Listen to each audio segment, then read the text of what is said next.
असैया मिले लड़ी असैया मिले बड़ा हल्का भगवान कसम सैया मिला बड़ा हल्का भगवान कसम सैया मिला बड़ा हल्का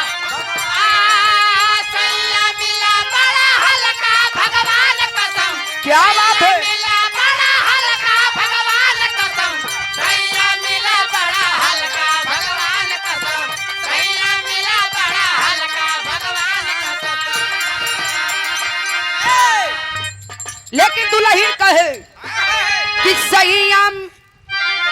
असैया मिला बड़ा हल्का भगवान कसम सैया मिला बड़ा हल्का भगवान कसम सैया मिला बड़ा हल्का भगवान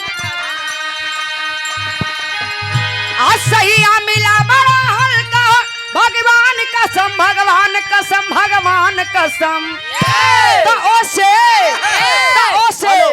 तब ओसे चल नहीं नलका भगवान